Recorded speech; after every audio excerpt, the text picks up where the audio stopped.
فأنا ناصح لإخواني بالصدع بالحق تبيض وجوههم. السكوت في مسألة الحزبية يضرها، فاصدع بما تؤمر وأعرض عن المشركين.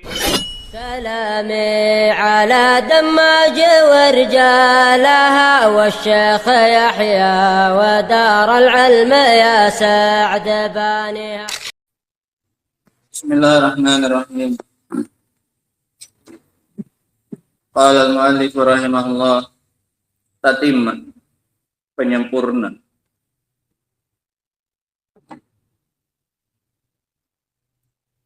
Al-qada'u yutlaqu ala ma'nayain.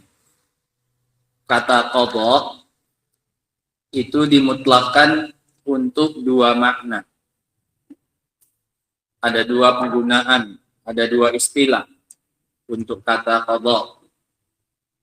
Ahaduhuma, yang pertama, yang dimaksud dengan qada' adalah hukmullahi ta'ala alladzi huwa qada'uhu wa wasfuhu. Yang pertama adalah hukum dari Allah yang mana dia adalah ketetapan dan sifatnya Allah Subhanahu wa taala. Allah menetapkan. Perbuatan Allah menetapkan itu disebut dengan qada. Ketetapan dari Allah Subhanahu wa taala. Fahada yajibur ridha bihi, maka ini wajib untuk kita ridha terhadapnya. Karena ini perbuatan siapa? Perbuatan Allah. Allah menetapkan ini. Maka kita wajib ridha. Fahada yajibur ridha bihi bikulli hal. Apapun keadaannya, apapun yang ditakdirkannya, maka wajib kita ridha. Sawa'un kana qada'an diniyan am qada'an kauniyan. Sama saja, apakah itu ketetapan dalam hal agama atau ketetapan kauni berupa takdir dalam kehidupan. Li'annahu hukmullah. Allah wajibkan, Allah tetapkan salat subuh 2 rakaat, salat zuhur 4 rakaat. Ini kan ketetapan siapa? Allah. Maka kita wajib ridho. Nggak boleh protes. Kenapa subuhnya kok cuma 2? Kenapa zuhurnya kok banyak kali 4? Kok nggak dibalik saja? Supaya pagi itu jadi olahraga, banyak rakaatnya. Nggak boleh. Ini qada apa namanya? Qada dini. Keputusan apa? Agama. Iya kan? Dalam hal syariat.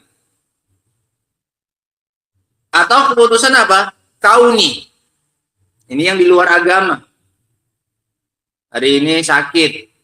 Besok tambah banyak sakitnya. Ini juga qada apa namanya? Kauni. Kan nggak terkait dengan apa? Agama. Ditinjau ini adalah perbuatan dari Allah, maka hukumnya wajib diridhoi. Li'annahu hukmullahi ta'ala. Kenapa? Karena itu adalah hukum, ketetapan dari Allah Subhanahu wa taala. Wa min tamamir ridha bi rububiyyati. Dan termasuk bagian dari kesempurnaan keridhaan terhadap rububiyahnya Allah Subhanahu wa taala. Karena ini makna ucapan kita raditu billahi rabbah. Kita ridho dengan ketetapan Allah Subhanahu wa taala. Semuanya. Mau qada dini atau qada kauni. Famithalu qada'id dini, contoh untuk ketetapan agama adalah qada'uhu bil wujub wa tahrim wal hil. Keputusan Allah dengan mewajibkan atau mengharamkan atau menghalalkan. Salat 5 waktu wajib. Wajib bagi kita untuk apa ini? Ridho, karena yang memutuskannya, yang menetapkannya siapa? Allah. Nah, haram, pengharaman. Allah haramkan zina. Maka wajib bagi kita untuk apa ini? Untuk ridho dengan keputusan Allah ketika Allah mengharamkan zina. Qada apa itu? Keputusan apa namanya? Dini. Qada dini. Wal hil, atau Allah menghalalkan. Allah halalkan jual beli. Wa halallahu al-bai'a. Maka ini wajib diridhoi karena yang menghalalkannya Allah Subhanahu wa taala. Wa minhu qauluhu ta'ala, Di antaranya adalah firman Allah Ta'ala, wa qadha rabbuka, dan Rabbmu memutuskan. Apa keputusan Allah? Alla ta'budu illa iyah. Janganlah kalian beribadah kecuali hanya kepada Dia. Ini qadha apa ini? Keputusan apa namanya? Qadha dini. Nah, menyangkut tauhid, menyangkut agama. Ini Allah putuskan. Wajibnya tauhid. Sehingga wajib bagi kita untuk ridha dengan keputusan Allah ini. Wa mithalul qadha'il kauni. Contoh keputusan kauni. Qada'uhu birraqa wa syiddah. Ketetapan Allah dengan kelapangan dan kesulitan. Ada yang ditakdirkan Allah lapang, ada yang Allah takdirkan sempit. Wal ghina wal faqr. Kekayaan dan kemiskinan. Wassalah wal fasad. Kebagusan dan kerusakan. Wal haya wal maut, kehidupan dan kematian. Ini kan ketetapan Allah. Namanya ketetapan apa? Ketetapan apa namanya? Kauni. Yang pertama namanya qadha dini. Dua-duanya wajib diridhoi. Mau yang dini, mau yang kauni. Wa minhu qauluhu ta'ala. Di dalamnya, termasuk di dalamnya firman Allah Ta'ala, falamma qadaina alaihil maut, tatkala kami tetapkan atasnya kematian. Qadha apa namanya ini? Qadha kauni.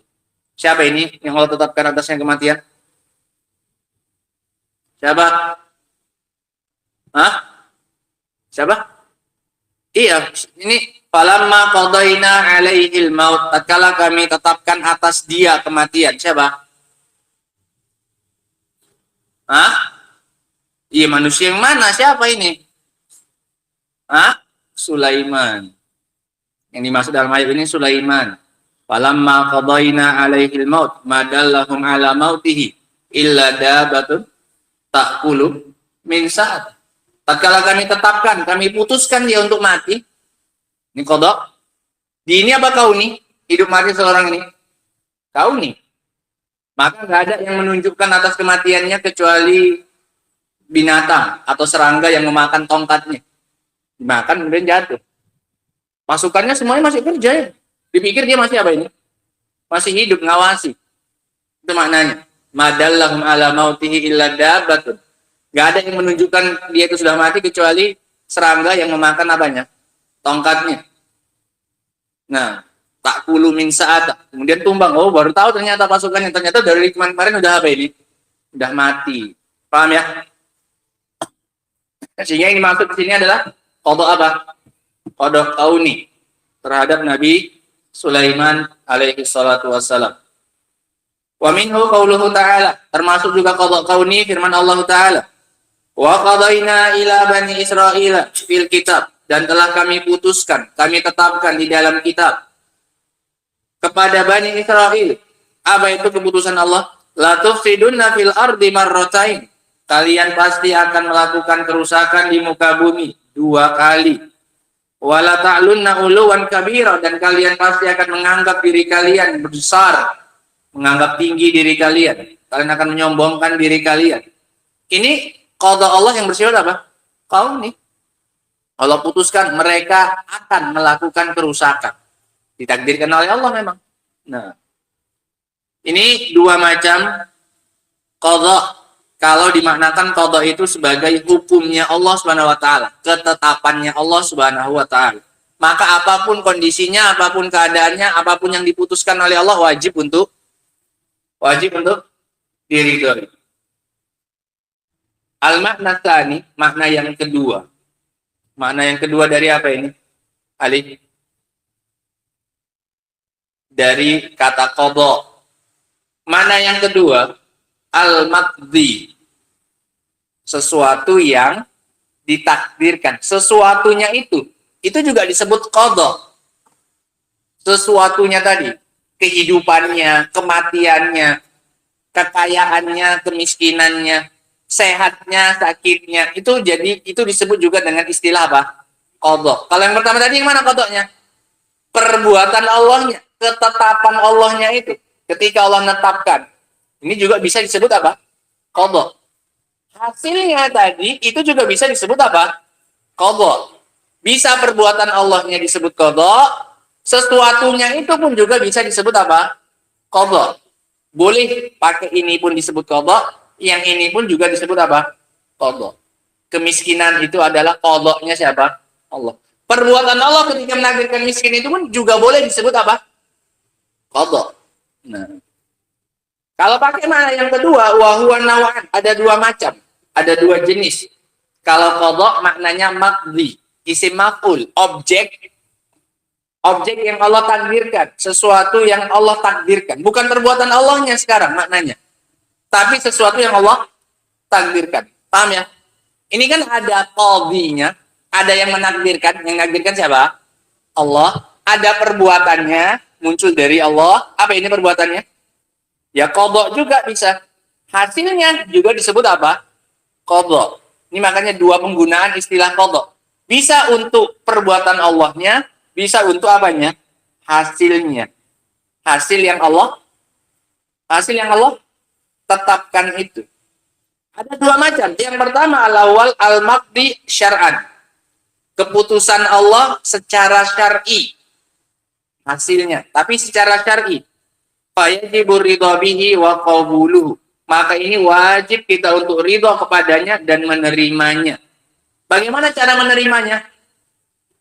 Maqdi yang syar'i ini, fa yaf'al al-ma'mur bihi wa yatruk al-manhi anhu. Dilakukan yang diperintahkan dan ditinggalkan yang dilarang. Wa yatamatta bil halal. Dan dia bersenang-senang, dia nikmati yang halal. Ini caranya. An-naw'u tsani al-maqdi kaunan. Yang kedua yang Allah takdirkan, sesuatu yang Allah takdirkan secara kauni. Fa in kana min fi'lillah, kalau dia termasuk perbuatannya Allah, seperti kal faqri wal marad wal jadbi wal halak wa nahwi dzalik. Seperti kefakiran, sakit, kemarau, dan kebinasaan, dan yang semisalnya, faqad taqaddama anna ridha bihi sunnah. Maka telah lalu penjelasannya bahwa ridha dengannya hukumnya sunnah. Nggak wajib. Sakit, kamu boleh nggak ridha? Nah, aku nggak terimalah ditakdirkan sakit, aku ingin sembuh. Boleh nggak? Boleh. Aku nggak terima miskin, aku mencari harta lah biar nggak miskin. Boleh nggak? Boleh. Nah, la wajib alal qauli sahih, bukan wajib menurut pendapat yang benar. Karena qadha-nya maqdinya maqdi apa ini? Kauni, bukan maqdi apa? Syar'i. Nah, wa in kana min fi'lil abdi, kalau termasuk dari perbuatannya hamba. Ada kaitannya dengan perbuatan hamba. Jarat fihil ahkamul khamsah, maka berlaku padanya hukum-hukum yang 5. Faridha bil wajib. Maka ridha dengan sesuatu yang wajib, maka hukumnya wajib. Wal bil mandubi mandub, dan dengan yang sunnah maka sunnah. Wa bil mubahi mubah, wa bil makruhi makruh, wa bil harami haram. Allah alam contohnya ini. Ini nggak disebutkan oleh beliau. Contoh yang maqdi yang dari perbuatan siapa ini? Perbuatan hamba. Nah, Allah alam contohnya. Sehingga ini jenis-jenis atau pemutlakan kata qadha. Bisa yang dimaksud dengan qadha itu perbuatan Allahnya ketika memutuskan, atau bisa juga untuk sesuatu atau hasil dari yang Allah putuskan itu. Nah, maka keduanya, untuk yang pertama wajib untuk diridhoi, yang kedua maka hukumnya sunnah saja untuk diridhoi. Nah, tidak wajib. Wallahu ta'ala alam bissawab. Ini jenis-jenis penggunaan kata al-qadha. Adapun lanjutannya insyaallah ta'ala akan kita baca pada pertemuan berikutnya. Subhanakallahumma wa bihamdika asyhadu an la ilaha illa anta astaghfiruka wa atubu ilaik. Walhamdulillahirabbil alamin.